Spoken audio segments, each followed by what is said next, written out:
Welcome to the birthday edition of How Not to Suck in Business and Marketing.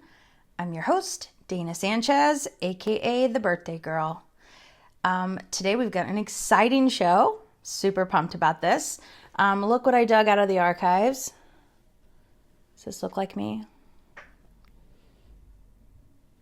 I'm really dating myself with the black and white. Look how cute I was. I wish that baby fat was still like super adorable. It's not as adorable when you're 29 again. Anyway, back to you. So today we're going to talk, and it is a birthday edition. Today we're going to talk a little bit about how not to suck in advertising. And one of my very favorite analogies is this. Your business is like a birthday party. You buy the cake, you buy the decorations, you work real hard to clean the place up, you buy the balloons and the streamers, but you don't send out the invitation. What kind of party do you expect to have without sending out the invitations? I know that sounds silly, but a lot of business owners that I know think that they can just send out the invitations once and people will come to their party. Problem is, if you don't send out the invitation all the time, because your business is a party that's happening every day, at least every day that you're open, even when you're closed, what happens is people will forget about you.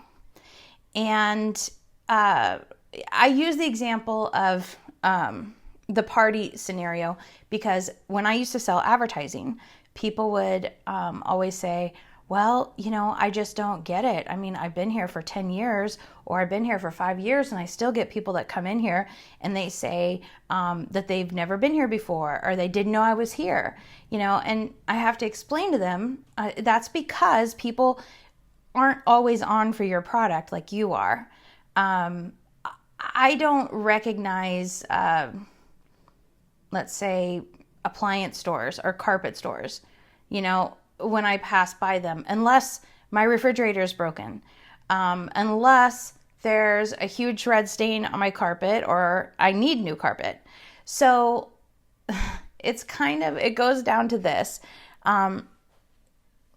Every business owner, in fact, every person, no matter if you own a business or not, you suffer from the curse of knowledge. What's the curse of knowledge? Well, it's kind of like buying a car. Have you ever bought a car and you thought, you know what? I want to get this car. It's amazing. It looks cool. I'm going to get it. Nobody else drives it. And then you pull off the lot and suddenly every car you see is that car. It's a lot like that. It's like suddenly your eyes are open and you can't see anything else. For business owners, you're so familiar with your business. You see it. I mean, you can pick it out when you're driving down the street. There might be 10, 15 other places before yours, but your eyes automatically go to that. So you're unable to see yourself objectively. And that's what is a little part of the curse of knowledge. I also explain it like this. Let's pretend you're inside this Coke bottle, Coke Zero, actually. Being a business owner is a lot like being inside this Coke bottle and trying to describe the label, what it looks like from the inside out. So your view is so distorted on your business. The average person sees your business like this, but you see your business from inside out. So you really don't have a good gauge on what you look like from the outside. You're most often operating under assumptions. Well, we've been here for this long, or everybody knows us, or people move in and out of the area all the time. They don't always know you. And that's what the curse of knowledge is. I have it in my own business. I can't see it objectively. I have to be aware that my sense of my business, what I see, is a very warped view of the case, of the reality of the case, of what other people see. So it helps to have, to be open, to have an extra set of eyes on your side, somebody from the outside that can tell you what it looks like looking in, and be ready for that feedback. And again, as far as advertising goes, unfortunately, a lot of small businesses, I see this happening, is they'll advertise their grand opening, and then they stop advertising because they think it just sticks. Everybody should know that. And those are the very same people who will call me to advertise their going out of business sale. The truth is, you have to be consistent. If you're in business, if you own a retail store or any sort of other business, you have to stay in front of people. Unless you've been in business so long and everything is off referrals and you don't need to advertise, then don't advertise. And there's businesses out there like that.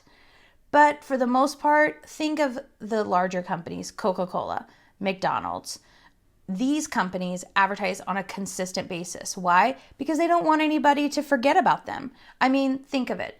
When was the last time that you were going to go out to dinner with your husband or your wife and you said, where should we go? And you really kind of think about it, and then you go eat somewhere and then you think, you know what? We should have gone to Freddy's, or we should have gone to so-and-so.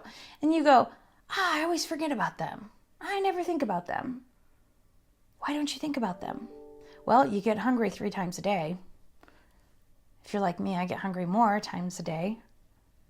Anyway, so you have to send out that consistent message. Their bigger guys are consistent.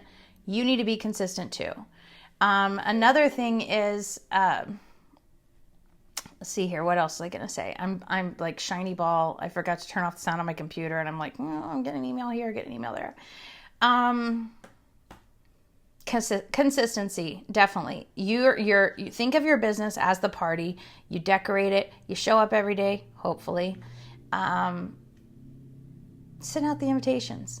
And your party is a party that's happening day in and day out, which means you have to send the invitations every day. Every day. Whether it's a Facebook post, you're doing traditional advertising, newspaper, radio. What's the best advertising for me? Well, it depends on who your customer is and where they're at. Pick something and do it right. You don't have to be all over social media. You don't have to be on every radio station in town. You don't have to be in every newspaper. Pick one and do it right. Can't even tell you how important that is. All right, guys. That's it for today. How not to suck in business and marketing, birthday edition. I'm your host, birthday girl, Dana Sanchez. Look what my daughter brought me. So hopefully my other daughter, the dental hygienist, isn't watching.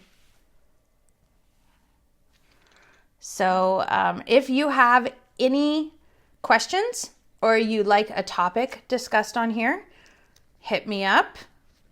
I'd be excited for that. Oh, look at my necklace too. I forgot to give a shout out to my girls at Sturhan Jewelers in Marshall. Went to buy this for myself the other day and they said, no, Dana, it's a birthday gift. What? Went to WK yesterday.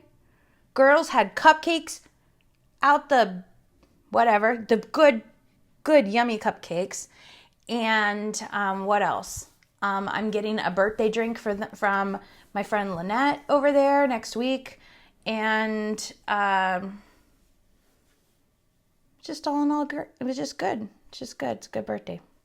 So I'm going to have sushi with my dad later. He's not going to have sushi, but Anyway, if you have any ideas, if you want me to discuss anything, hit me up, send me a message, and I will make that the topic of my next show. Until then, don't suck. Be amazing.